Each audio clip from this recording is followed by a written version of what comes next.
this episode of In the Library of Graphic Literature with our new 350th episode! Yay! Introducing Walter. Yay! Oh yes, I forgot. I'm in on this thing too. So yes, 350 episodes. That's quite a bit. I was shocked when I noticed one time that it's like, Jesus, over 8 years now, right? We're coming up to a decade. And geez, you've been on the show. This must be at least 5 or 6 years for you. I have no idea. More than halfway through, right? So yay! Jazz hands. Jazz hands, and we love our people out there, and we're so glad to have had the have had the opportunity to hang out with them all these years and show them some comics. Yes. And cats. What do you have for us today? Oh, for today we have a couple of things, some great comics. Actually, I saved up a few things, and we'll start with what someone tried to make controversial, because this is by this guy John Byrne, who's an artist who did the first big run on X-Men in the late 70s, early 80s, and an editor. It was an editor for another comic book company. Was called oh, you shouldn't buy this because he's a mean person or something like that. Something ridiculous. Anyway, and that's what got people upset more than anything. Is it's not just the fact. Number one, just the fact that an editor is calling people not to buy books. That to me, there's something very sick about that alone, right? Yeah. But the best thing was, everyone ignored her because this sold out. Right? But anyway, what it is John Byrne, after he started doing this on his own at home, and he was posting online, and it was X-Men Elsewhen, and this is basically from the moment that he stopped at X-Men, and this is sort of a continuation. So this is a sequel to what he did when he was younger, but it's instead of this guy Chris Claremont, who was writing at the time, instead of him writing, he's taking it in his whole different direction. I see. So it's kind of cool. It's neat because he started this just as a project. I don't know if it was to keep busy during early retirement or whatever. And I always liked this guy, even from when I was a kid. I liked this guy's drawing style. He was and he was Canadian too. So that to me, as a kid, spoke wonders. But I've been reading it so far, and I'm sort of liking it. It's sort of an alternate universe of what would have happened to the X-Men, Storm, and all them if he had stayed, maybe, or if he had taken over. So Elsewhen, run out there and get yourself a copy if you can. And there's 2 more volumes apparently. And I got to thank my good pal Dennis for making sure I got this, because I had actually missed it, and he rescued me. God bless him. Yay! And next up we have a classic Kazuo Koki and Koseko Kojima, Lone Wolf and Cub. Volume 2. We've already raved about Volume 1, and I would continue to rave about this one. This one I'm about a good ways through.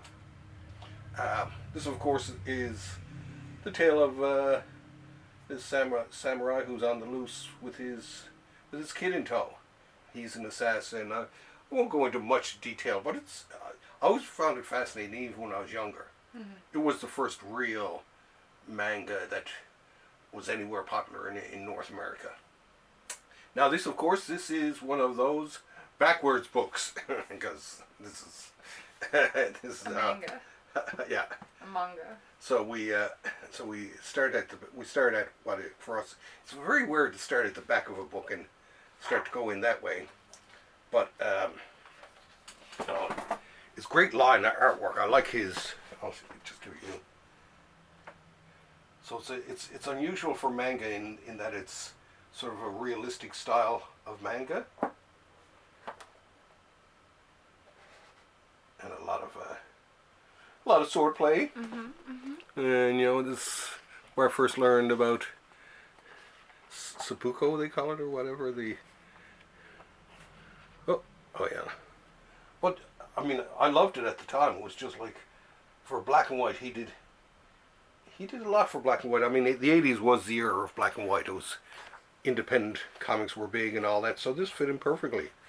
And the best thing about this was the covers at the time were done by Frank Miller, who done his comic Ronin, which I have somewhere there, and the image, he did the covers for this reprint series now. I don't know why they didn't just use covers from the original Lone Wolf and Cub, but they got Frank Miller to do the covers on the English ones, which I guess garnered a lot of attention, and people started reading, including myself.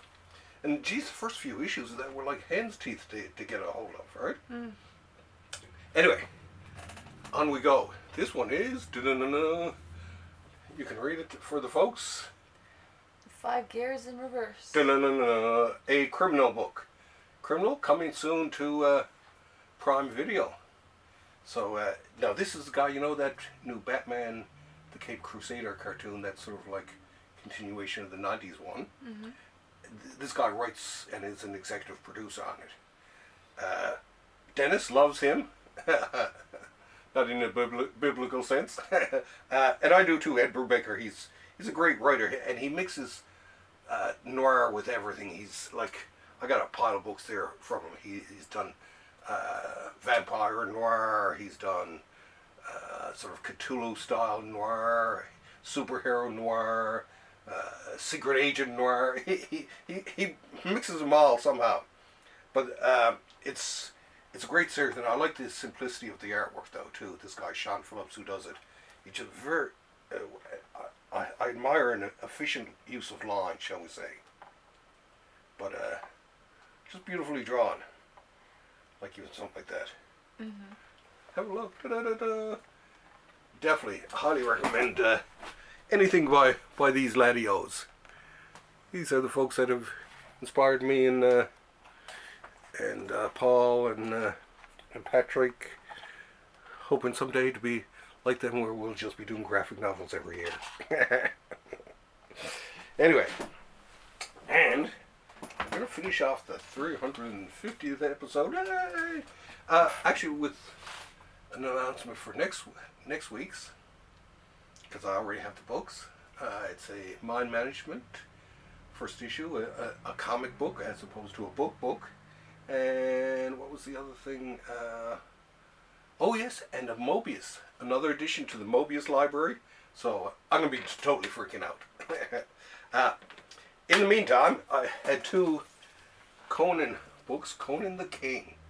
This was a series came out from Marvel. This would have been in the 80s, I guess, late 70s, early 80s. It was just as if Savage Sword of Conan and Conan the Barbarian wasn't enough. They had to create a third title. So Conan the King, or actually it started off as King Conan, and now this is, you see that on their Heroes Titans. This actually, the first volume of this series started when it was still with Marvel, so it looks exactly like this, only it just says Marvel up here. Anyway, so they took over, and they've been reprinting them, and unfortunately they've had to reprint this whole series all by themselves almost, or the rest of it. Some of the artwork is pretty good. One guy, Jeff Isherwood in particular, I like his take on